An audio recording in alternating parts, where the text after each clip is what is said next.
Bienvenidos a las clases de química. Esta semana nos toca desarrollar la semana número 17. El tema a desarrollar son recursos naturales. El Perú tiene recursos naturales. Tenemos minerales, tenemos petróleo, tenemos carbón, tenemos recursos naturales. Los minerales se caracterizan por tener composición definida, son de naturaleza inorgánica, son cristalinos. Así tenemos, por ejemplo, los siguientes minerales. Por ejemplo, tenemos el mineral llamado hematita. La hematita viene a ser el óxido férrico.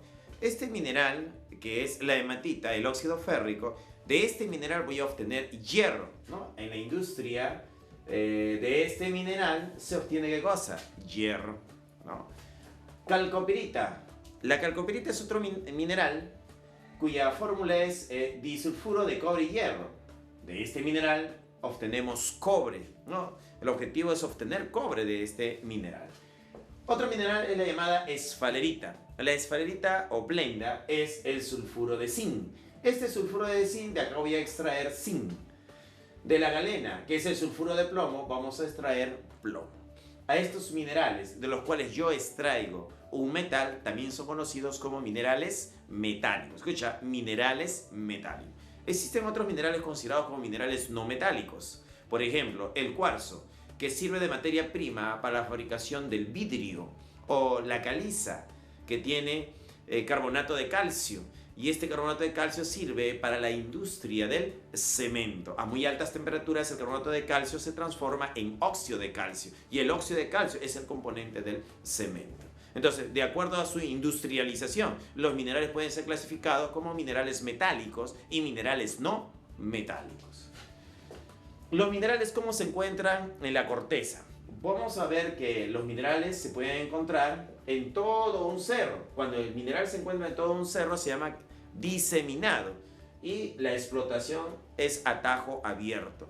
Pero si el mineral se encuentra en una capa o concentrada en una zona debajo de la corteza, entonces diremos que tienes una veta y el tipo de explotación es por laboreo subterráneo, ¿no? Se perfora la corteza hasta llegar a la veta y se hace la explotación. También se llama laboreo subterráneo o trabajo en socavones. Cuando se saca, ¿no? ¿Qué es lo que se saca de esta zona? Se saca lo que se conoce como la mena. ¿Qué cosa es la mena? La mena viene a ser el mineral valioso más la ganga. Entonces, si yo tengo el mineral valioso más la ganga, juntos me dan la mena.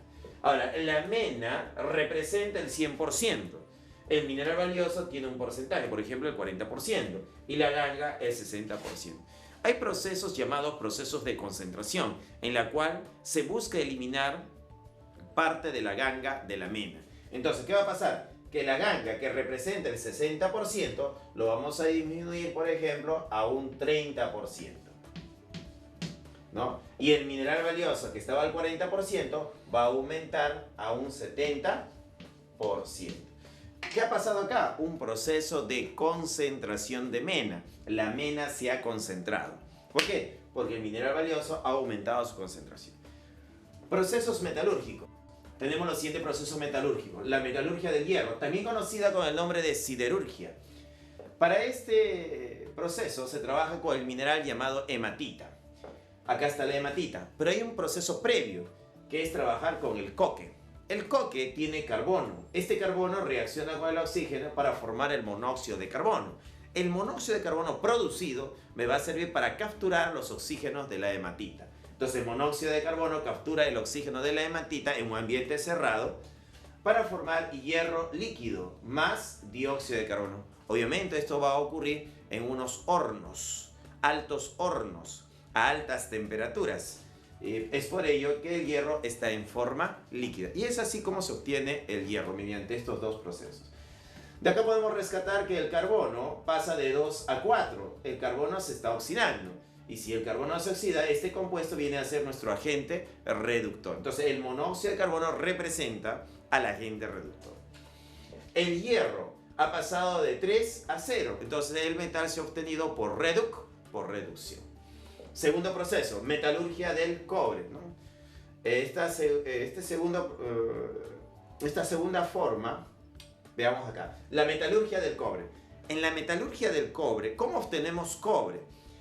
Lo obtenemos de este mineral. ¿Cómo se llamaba este mineral? ¿Te acuerdas? la calcopirita. La calcopirita se hace reaccionar con el oxígeno para formar óxido ferroso, sulfuro cúprico y dióxido de azufre. A este proceso se le conoce como tostación.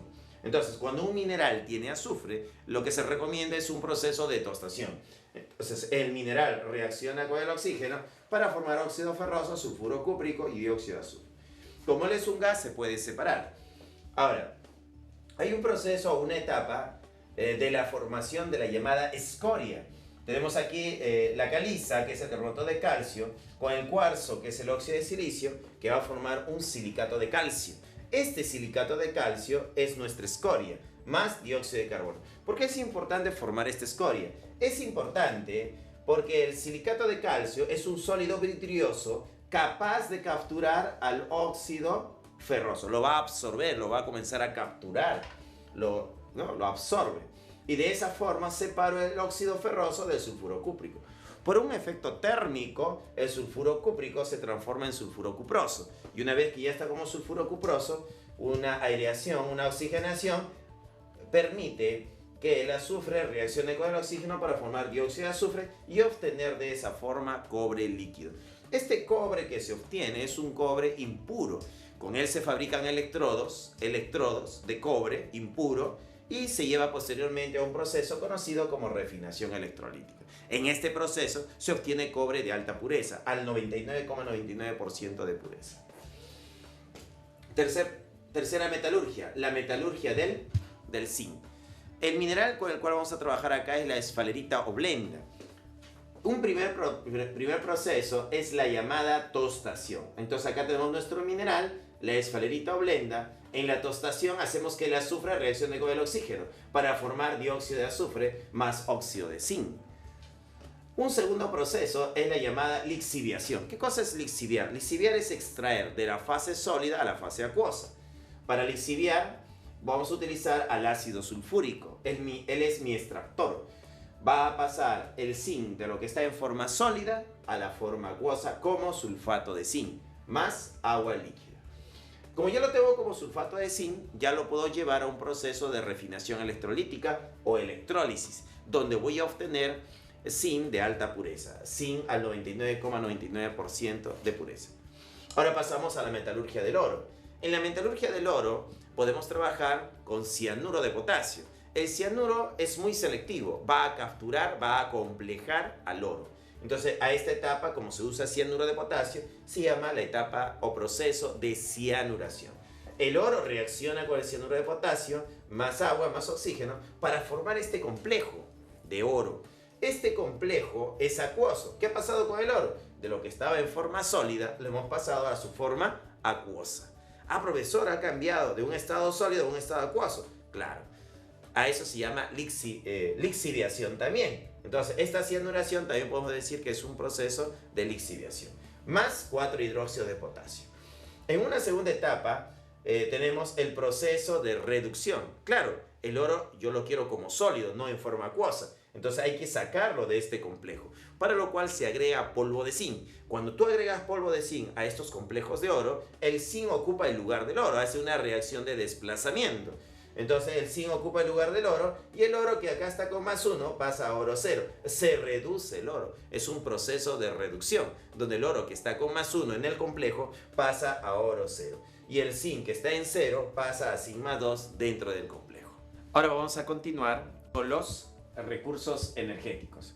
Dentro de los recursos energéticos nosotros tenemos al petróleo. El petróleo viene a ser una mezcla de hidrocarburos, una mezcla compleja de hidrocarburos. Para trabajar con el petróleo se va a separar en sus diferentes componentes mediante una destilación fraccionada. Esta destilación fraccionada se obtienen fragmentos. ¿Cuáles son estos fragmentos que se van a obtener? La gasolina se inyecta en una columna de separación, una columna de fraccionamiento, donde los que son más volátiles van a salir, como el metano, el etano, el propano, el butano. A este proceso de eliminación de los hidrocarburos de menor peso molecular también se le conoce como una debutanación. Entonces, el petróleo es inyectado, sube por acá y los hidrocarburos de menor peso molecular van a salir. Metano, propano, butano. A ese proceso se le llama debutanación.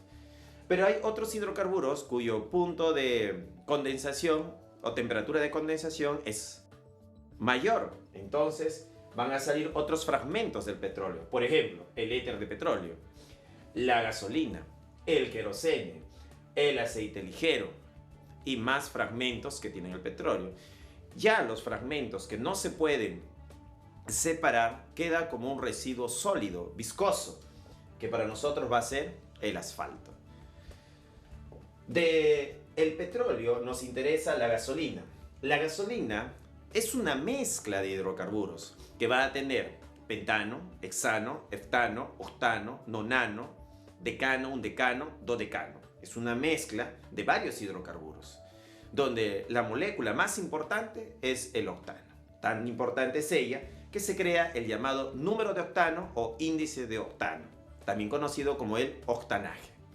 Entonces, en función a esta molécula, se crea una tabla para saber quién tiene una mejor capacidad antidetonante. Entonces, el octanaje mide la capacidad antidetonante de la gasolina. Todo esto está relacionado con el petróleo. Si hay moléculas de alto peso molecular y quiero fragmentarlas, que sean más pequeñas, puedo tomar hidrocarburos de 16 carbonos y fragmentarlo en 2 de 8 para mejorar la producción de la gasolina. A este proceso de fraccionamiento se le llama cracking, ¿no? Es el cracking del petróleo. Su objetivo es producir más gasolina. Ahora pasamos al carbón, que es otro recurso energético. El carbón, tenemos diferentes tipos de carbón, como el lignito, por ejemplo, que tiene un porcentaje de carbono del 67%. El carbón bituminoso, que tiene un 86,4%. La antracita, que es el carbón más antiguo, el más antiguo que hay, con un porcentaje de carbono aproximado del 94,1%. Otro recurso energético viene a ser el gas natural.